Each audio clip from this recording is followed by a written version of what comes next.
celebrating 75 years.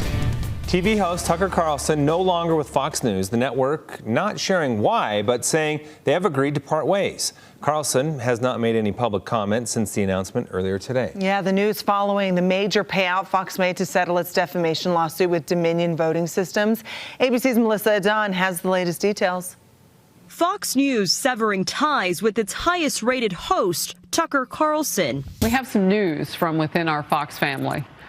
Fox News Media and Tucker Carlson have mutually agreed to part ways. In a statement, Fox thanked Carlson for his service and said his last program was Friday, the host not given an opportunity to say goodbye, even saying on Friday night's broadcast that he'd be back. And we'll be back on Monday. The decision coming directly by Fox News CEO Suzanne Scott and Lachlan Murdoch, according to an ABC News source. Fox did not provide a reason for the primetime host's departure, saying a rotating group of personalities will fill his hour until a new show host is named. The decision happening less than a week after Fox settled a defamation lawsuit with Dominion Voting Systems for nearly $800 million over false election claims. Carlson, whose influence stretched beyond his cable show to conservative politics, repeated falsehoods about Dominion's voting machines, saying one thing to his viewers while privately texting something different. You've heard a lot over the past few days about the security of our electronic voting machines. And this is a real issue. But in private text messages revealed in court documents filed by Dominion, Carlson called the Dominion claims shockingly reckless. Other texts showed contempt for former President Trump, including one that said, quote, "I hate him passionately." And of management and colleagues at his own network, Carlson said, quote, "They're pathetic." According to multiple ABC News sources, Tucker Carlson, tonight's senior executive producer, was also let go. Fox's stock closed 3% down Monday following the cable company's major announcement. Melissa Adon, ABC News, Los Angeles. In another sudden firing, CNN letting Don Lemon go. Lemon says he's stunned and learned the news from his agent. CNN tweeting the network and Lemon have, quote, parted ways, and claimed his statement on Twitter omitted an offer to meet with management. The network going on to say, quote, "Don will forever be a part of the CNN family, and we thank him for his contributions over the past 17 years, and they wished him well." Time now for Utah's most accurate forecast with Alana Brophy. Weather rates certified 11 years in a row.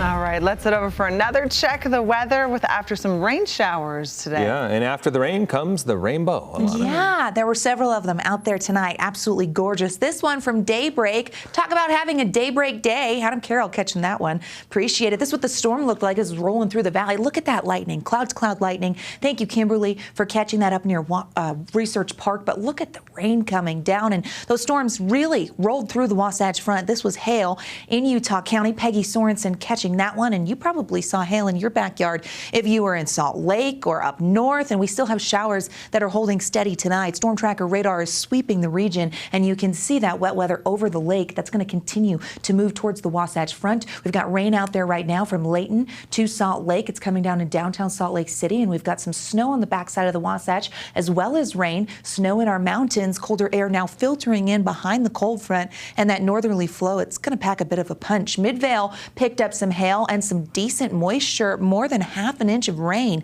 coming in, almost 6/10 there, more than 3/10 in Harriman, Tremont, and the Logan Airport getting more than ½ of an inch, and so did Smithfield. So Cache Valley tapping into that. We saw the cameras at Utah State University, and everyone was dodging the rain and the hail. Close to 2/10 at Point of the Mountain. Beaver got moisture. Red Butte, Pleasant Grove and Draper over a trace there. So we know these storms were on the move. Temperatures were warm, but now they're going to drop. We're cooling off into tomorrow. 66 for that high in Salt Lake, 81 in St. George. Now the southern portion of the state stayed dry and had some beautiful conditions, and the warming trend will eventually come back. 69 in Moab. We're going to dip tomorrow as a state because of the colder air. Satellite radar shows activity in the north. We had some storms over in eastern Utah, some cloud cover now extending towards St. George and Cedar City. The thunderstorm outlook shifts to the east for tomorrow. Now we will see some wraparound moisture with some showers in the north, but thunderstorm activity from Flaming Gorge down towards the Four Corners is possible. As we look at the accumulation here, you're able to see exactly where that snow is going to set up, and it does include over the Uintas and the Cottonwoods. Looking at some decent numbers, 2 to 6 inches, with the Cottonwoods doing a little better than that. We could see highest peaks getting up to 10. And now, just so you know, we have the potential for seeing that snow in the high country, and we're going to continue on as we get through what to expect. Now, the Futurecast gives you a really good idea of the timing of this system, and it holds steady. So tonight we get those snow showers. You can see how eastern Utah has that rain and snow. And as we zoom in, here we go into Salt Lake by 2 a.m. We could see some lake effect here. Cold air coming over. The warm waters of the lake were relatively warm, but that contrast could actually bring some snow to the high country.